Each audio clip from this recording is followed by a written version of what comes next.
আসসালামু আলাইকুম, কেমন আছেন সবাই? আশা করি ভালো আছেন। আজকের এই লেকচারে আমরা দেখব শিট হাইড এবং আনহাইড। অর্থাৎ আমরা এই যে শিটগুলো আছে এখানে ইন্ট্রোডাকশন, শিট 12, কাস্টমাইজেবল এবং শিট 13, এই যে 4টা শিট আছে, এই শিটের মধ্যে আমাদের কোনো একটা শিট আমাদের হাইড করতে হবে।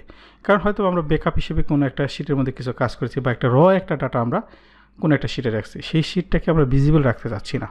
সেই শিটটাকে যদি আমরা হাইড করতে চাই, তাহলে ধরুন আমরা এই শিট 12টা হাইড করব। তাহলে আমরা এটাকে যদি রাইট বাটন ক্লিক করি, এটা হাইড হয়ে গেল। দেখেন আমাদের এখানে শিটটা নেই, introduction, customize ribbon and sheet 13। এবং এই শিটটাকে যদি আমরা আনহাইড করতে চাই, তাহলে আমরা এখানে আমরা যে আনহাইডে যদি যাই, তাহলে শিট 2 এই যে 12 যেটা আছে এটাকে আমরা যদি ওকে দিই, তাহলে আবার এই শিটটা চলে আসলো। তাহলে আমরা কী শিখলাম? এখানে রাইট বাটন ক্লিক করে হাইড করলাম, এবং এটাকে যদি আনহাইড করতে চাই বা আনহাইড আছে কিনা সেটাও দেখতে চাই, তা রাইট বাটন ক্লিক করে আনহাইড। যদি কোনো শিট আনহাইড না থাকে, তাহলে এই আনহাইড বা শিট যদি হাইড না থাকে, তাহলে এই আনহাইডটা ভিজিবল হবে না। তাহলে আমরা এই আনহাইড দিই, তাহলে আমরা এই শিটটাকে দেখতে পাচ্ছি, এটাকে আনহাইড করতে পারি। বাট এর চাইতে একটা ভালো টিক্স আছে, আমি দেখাবো। অর্থাৎ এর চাইতেও একটা মজাদার একটা টিক্স আছে। যে টিক্সটাই হলো, আপনি একটা শিটকে হাইড করেছেন, বাট আপনি চাচ্ছেন না এই শিটটা আপনার কেউ দেখুক। এটা আপনি কীভাবে করবেন? অর্থাৎ আপনি নিজেই শিটটাকে শুধু দেখতে চাচ্ছেন, অন্য কেউ যেন, এই যে আমরা এখানে যে টিক্সটা দিলাম, যখন আমরা একটা হাইড করা হলো, তারপর এটাকে যদি এখন রাইট বাটন ক্লিক করে, তাহলে আমাদের এই আনহাইড অপশনটা ভিজিবল আছে। এবং আনহাইডে যদি ক্লিক করে, তাহলে কোন শিটটা আনহাইড বা হাইড করা আছে সেই শিটটা এখানে দেখা যাচ্ছে। আমরা যদি ইচ্ছা করি এটাকে আনহাইড করতে পারি, তাই না? বাট আমরা চাচ্ছি এমন একটা শিট কাজ করবো আমরা, যে জিনিসটা রাইট বাটন ক্লিক করলে যেন এই যে আনহাইড অপশনটা সে না দেখতে পারে এখানে হাইড করা আছে। তাহলে আমরা এইটাকে যদি করতে চাই, তাহলে আপনার এই ডেভেলপার টুলবারটা লাগবে। তাহলে ডেভেলপার টুলবারটা কীভাবে আনতে হয় আমরা কাস্টমাইজ জীবনে লেকচার এই জিনিসটা দেখিয়েছি। তাহলে আমরা এই ডেভেলপার টুলবারে যাওয়ার পরে আমরা ভিজুয়াল বেসিকে ক্লিক করতে পারি, অথবা আমরা যদি এইখানে ক্লিক করে যে কোনো একটা শিটে ক্লিক করে আমরা এই ভিউ কোডে যাই, এই অপশনটা এই যে এইভাবে আসবে, দেখেন। অথবা এভাবে আসলো, অথবা আমরা এই ডেভেলপার টুলবার যে ভিজুয়াল বেসিক যদি ক্লিক করি, তাহলে এভাবে আসলো এই উইন্ডোটা। তাহলে এখানে আমরা যে জিনিসটা দেখতে পাচ্ছি, দুইটা ওয়েতে নিয়ে আসতে পারি। অর্থাৎ আমরা এই ডেভেলপার টুলবার থেকে যদি আমরা আসলে ভিজুয়াল বেসিকে ক্লিক করি, তাহলে এই উইন্ডোটা আসবে। এবং অথবা আমরা এখানে যে কোনো জায়গা থেকে, অর্থাৎ যে কোনো শিট থেকে আমরা রাইট বাটন ক্লিক করে আমরা আসলে এই ভিউ কোডে আমরা নিয়ে আসবো। এখন এইখানে আনার পরে আমরা এখানে দেখেন কয়টা শিট দেখতে পাচ্ছি।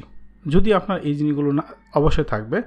এই জিনিসগুলো যদি না থাকে, তাহলে বিবিএ প্রজেক্ট এক্সপ্লোরার, অর্থাৎ এই যে ভিউতে যাবেন বা ইনসার্টে যাবেন, ভিউতে যাওয়ার পরে আসলে এখানে প্রজেক্ট এক্সপ্লোরার যে অপশনটা আছে, এই অপশনটায় ক্লিক করে নিয়ে আসবেন। অর্থাৎ ভিউ থেকে এই যে প্রজেক্ট এক্সপ্লোর এবং প্রপার্টিস উইন্ডো, এটার নিচেটা হলো প্রপার্টিস উইন্ডো। এই প্রপার্টিস উইন্ডো যদি না থাকে, ধরেন আপনার এই প্রপার্টিস উইন্ডো নাই, এটা আছে, এটা কীভাবে নিয়ে আসবেন? ভিউতে ক্লিক করলেন, ভিউতে ক্লিক করার পর প্রপার্টিস উইন্ডোটা চলে আসবে। এটা আনার পর আপনি কোন শিটটাকে হাইড করতে চাচ্ছেন, যেটা কেউ দেখতে পারবে না, এই আমি ধরে নিচ্ছি এই শিট 12টা, এই শিট 12টা এটাকে সিলেক্ট করলাম। সিলেক্ট করার পর আমাদের এখন কিন্তু এখানে আলাদা একটা মার্ক, এখানে আমরা যখন ক্লিক করতেছি যে শিটটাকে আমরা হাইড করতে চাচ্ছি, সেই শিটটাকে আলাদা একটা কালার হয়ে গেল। এখন এই যে আমাদের যে প্রপার্টিস যে একটা উইন্ডো আছে, এই উইন্ডোর মধ্যে থেকে আমরা দেখেন এখানে আমাদের কি আছে, এনাবল সিলেকশন আছে। তারপরে আসলে এই যে এখানে আমাদের আসলে কি ভিজিবল আছে, অনেকগুলো অপশন আছে, ডিসপ্লে বা ডিসপ্লে রাইট অ্যান্ড লেফট যাই থাকুক না, এখানে ভিজিবল যে অপশনটা আছে, এই ভিজিবল অপশনে থেকে আমরা এখানে অনেকগুলো অপশন আছে। 1 মানে কি হচ্ছে, -1 মানে হচ্ছে এক্সেল শিট ভিজিবল হবে, 0 মানে হচ্ছে এক্সেল শিট অনলি হিডেন হবে, আর 2 মানে হচ্ছে এক্সেল শিট ভেরি হিডেন। আমরা এই 2টা আমরা অ্যাড করব। কি অ্যাড করব আমরা?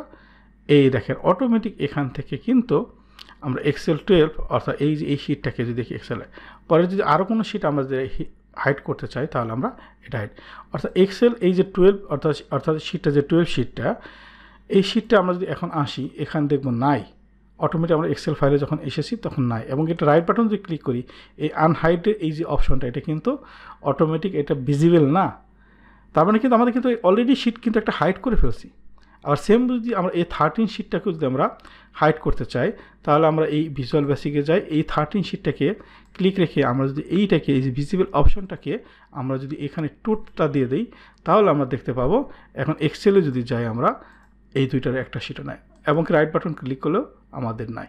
এখন এইটাকে যদি আমরা যারা এই টিক্সটা জানে তারা পারবে কিন্তু আবার, তাহলে আমরা এই ভিজুয়াল বেসিক অথবা এখানে ভিউ কোডে যদি যাই, তাহলে এখানে এটাকে যদি আবার আনতে চাই, এটাকে জানতে তাহলে শিট 12 যদি আনতে চাই আবার, তাহলে আমরা এটাকে এই যে এক্সেল শিট ভিজিবল আমরা যদি দিই, তাহলে আমরা যখন এক্সেল আসি দেখেন অলরেডি এটা চলে আসছে।